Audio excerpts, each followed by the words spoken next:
Welcome back, guys. We're getting an early start to the morning. We've already milked.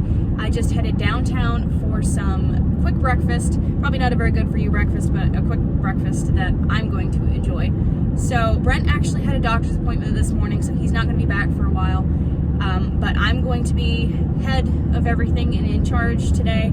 I mowed 2 small fields yesterday, really small, and I'm going to be raking those as soon as I get back. I already fueled up the Kubota and hooked it up to our John Deere rake. I don't think he's going to make it back in time, but if he does, I'm going to rake one section first, and then if he's back, I'll switch with him and he'll start raking the other section while I start baling the one that I raked.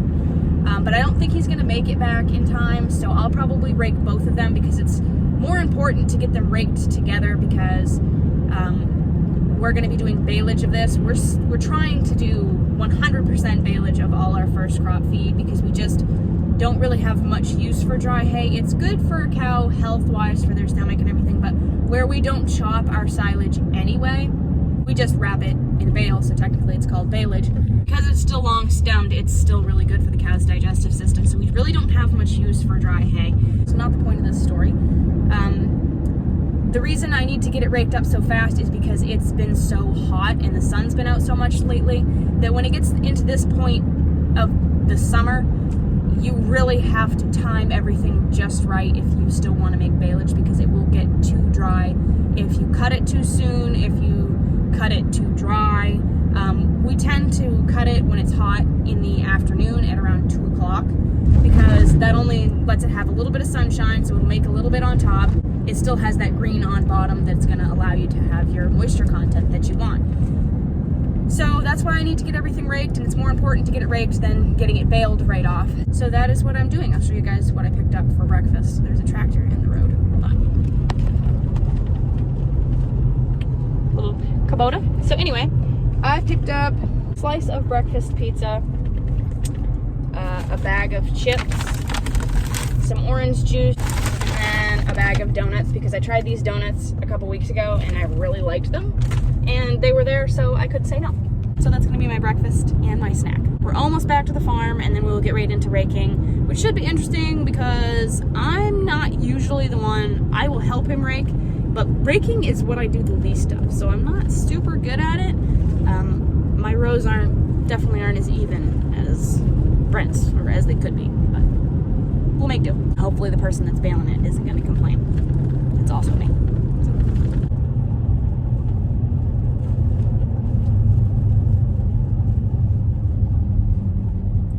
And I might as well park next to the tractor.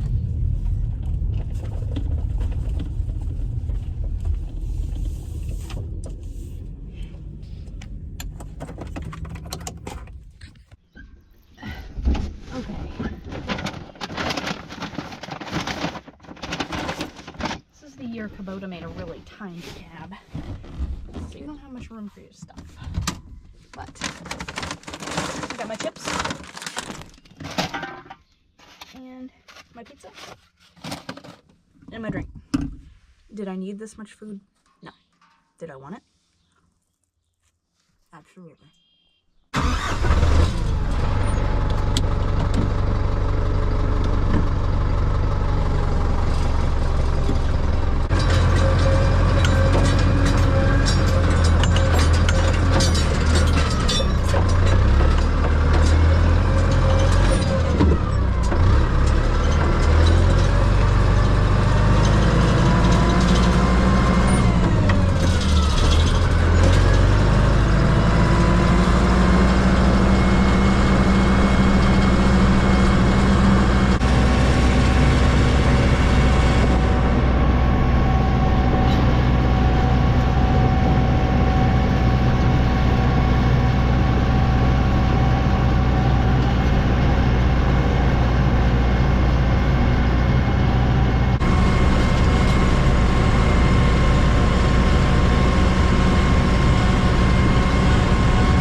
be international because I need to grab my microphone so you guys can actually hear me.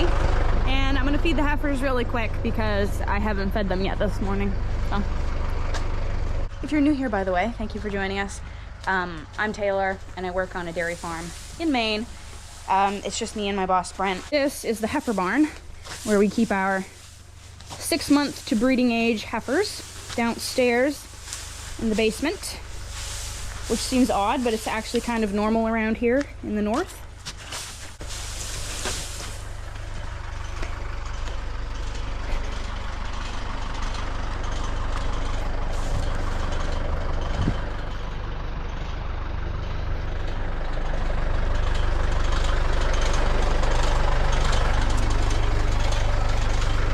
All right, grab my junk. Look at this. All I do is snack. You guys are like, geez, all she does is eat.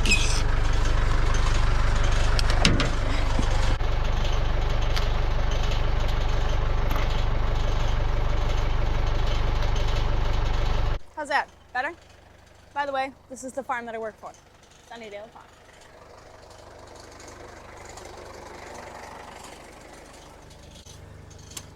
I'm just realizing now I should have engaged the rake right now. We'll drive up there first.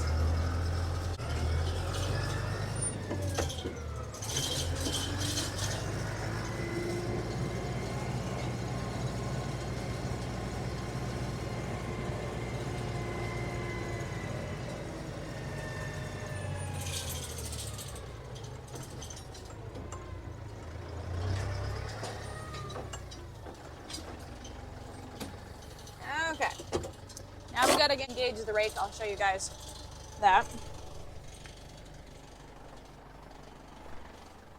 So the first thing that you gotta do is crank it down 10 times. So 1, 2, 3, 4, 6, 7, 8, 9, 10. And then you've got to pull these and do a quarter turn and let it go on each tire. Pull, quarter turn, let go. Now the rake is engaged.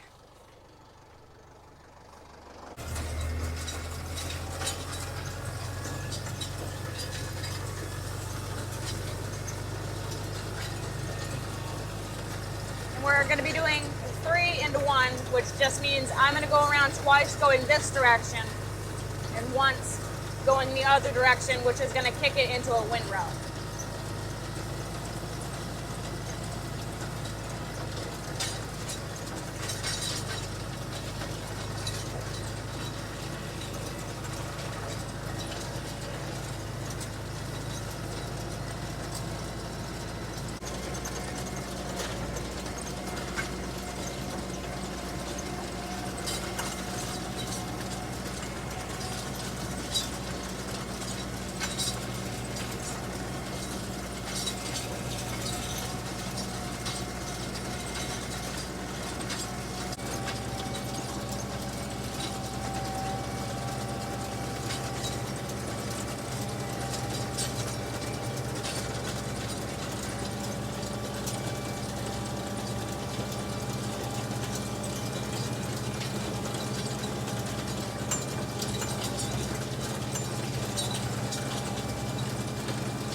Now we're back to the end again, so I'm going to turn around and kick it into a row. Means I kind of have to go into the road.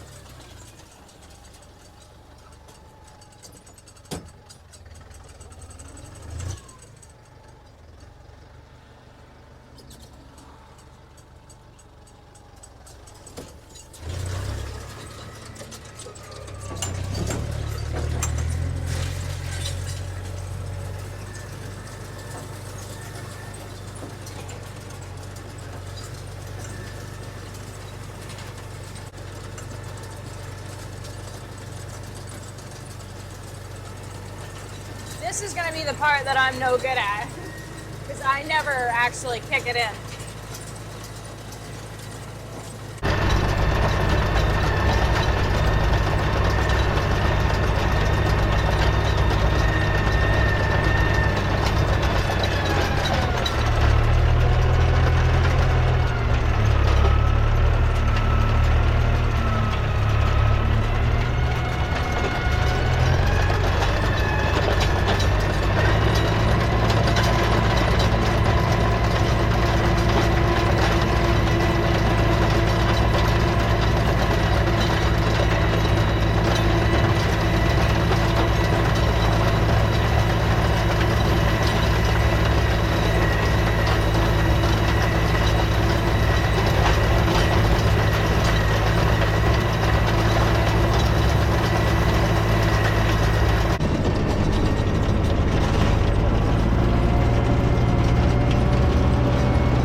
Field, and I did much better on this one than I did on the other one, but I guess it doesn't really matter what it looks like as long as it makes a good bale.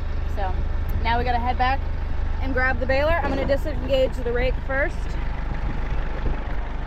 We'll just drive right down through this field since I just mowed it 2 days ago. It's not gonna hurt it. Gotta crank this up.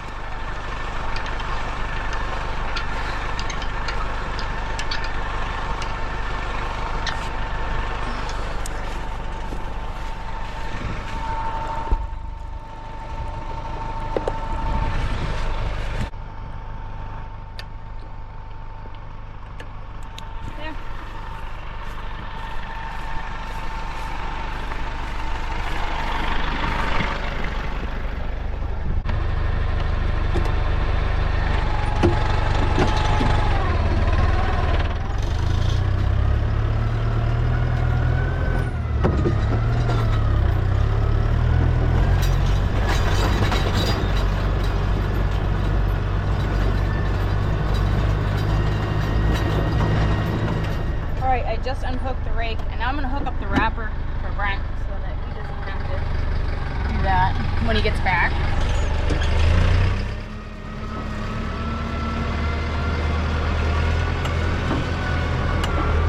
There's a couple cows out grazing, but most of them are on the pad eating hay.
unloading everything, and we officially have 400 bales now. So there's, let's see, I think there's only 7 over here, and then there's 15 over there. So he's got 22 to do all together. I'm gonna leave the baler right there and take the International back. I'm just gonna let the Massey cool down for a little bit. But I did want to show you guys the next, probably the next hay that we're going to be mowing. I don't know if I'm going to be doing it today. Brent's still not back. I did not think at all that I would beat him completely, but I'm all done, and the last orders he gave me was to finish baling, but he said I'll for sure be back before then, so I don't know what I'm going to do now. But this is the next grassland we're going to be working on. So these are the strips in between the corn that I said we were going to be doing dry hay. We're not. We are going to wrap it because we're going to have some overcast weather that's going to let us get it before it dries out too much, because I had mentioned that this is high dry ground, so it dries out really fast. So it is really hard to make baleage with this, but if it's like this and the sun's not out, we should be able to do it just fine. And this also has red clover and white clover in it, pretty good. So should be decent stuff. There's one strip there, one here, and then there's one over there. You can't really see because it kind of slopes down. So we'll do those 3, and then behind the last strip is a very large piece that probably has about 45 to 50 bales in it. And I don't know if we'll do that at the same time. It goes all the way back to the woods up there. Each one of these strips does, but that piece over there is like way bigger than the rest of it. So yeah, that's the next stuff we're going to be doing, and then I think we'll be all done on this side of the road, and then we have to start across the road. And once we finish across the road, I'm pretty sure we have all of Brent's land done, and then we have to start working on land that he does for other people. Then we are done our first crop, and then we just have to spread some manure and wait on our second crop and hope we get some good dry hay weather. But we'll shut the Massey off, and then we'll walk back to the International. The Massey is working beautiful, by the way, and the baler.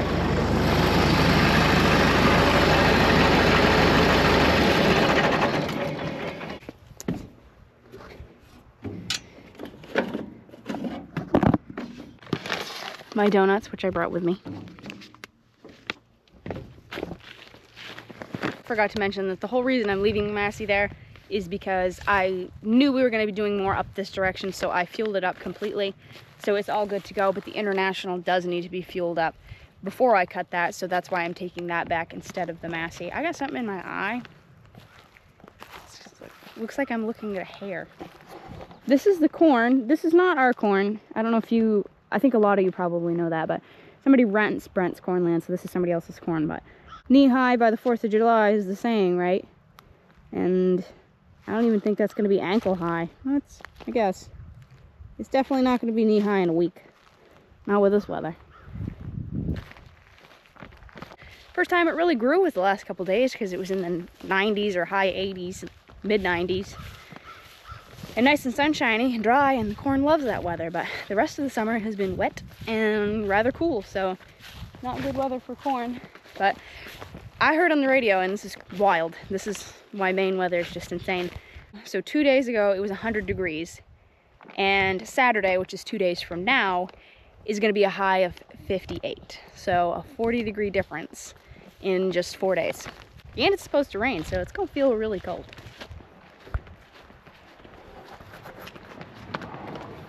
I'm going to go around to the other side. My camera for some reason just cut out, so it's actually the next day. Right as I was explaining to you why I was bringing the International back, Brent showed up, and he wanted me to mow the piece that I had been talking about, the 3 strips. I didn't mow the big part, but I mowed the 3 strips. Just as soon as he got back, we went back and got fuel for it, and then I came up and mowed that, and we just finished wrapping it. So we got 56 all together, I believe.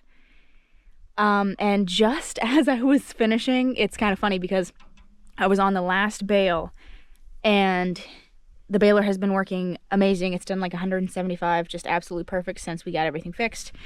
And the monitor had come on and said that the net doesn't run, and I was like, that's strange.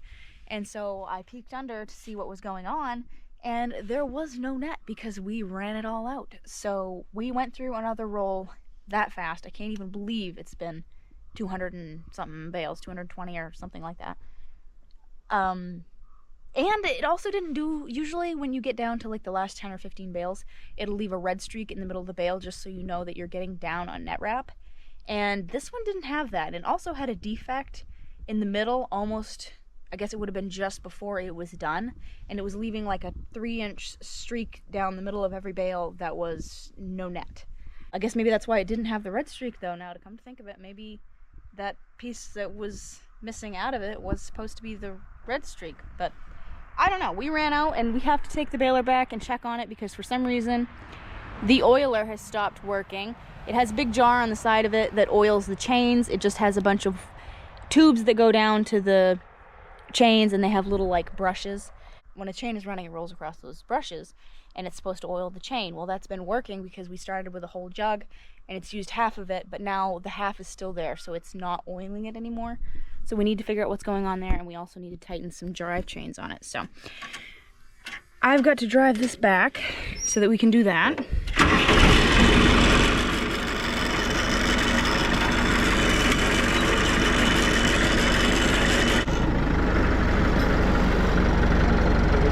We're also now up to 460 bales. Almost halfway to our goal.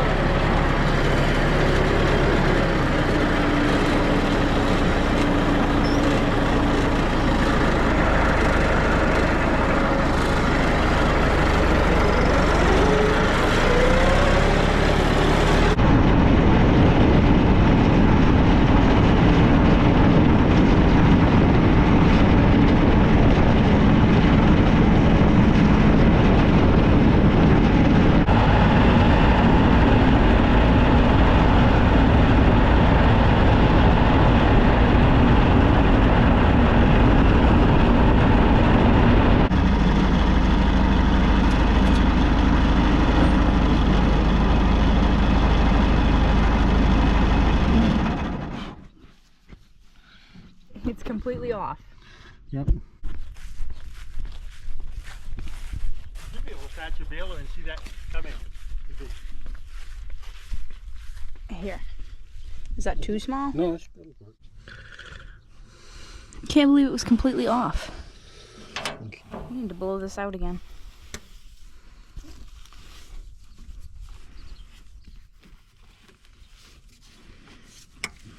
Hay chaff is unbelievable.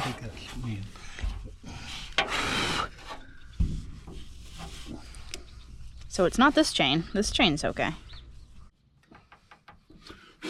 Yeah, that's good. Clean out.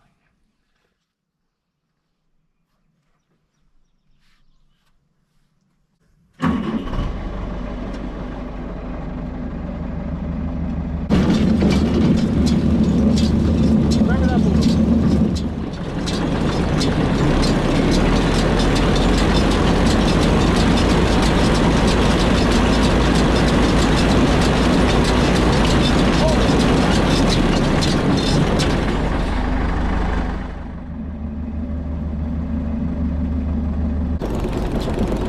What's the tailgate out?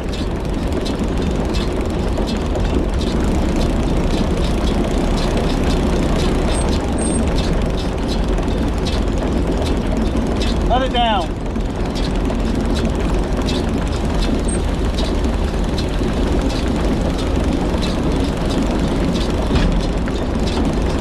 Okay, hold it, shut it off.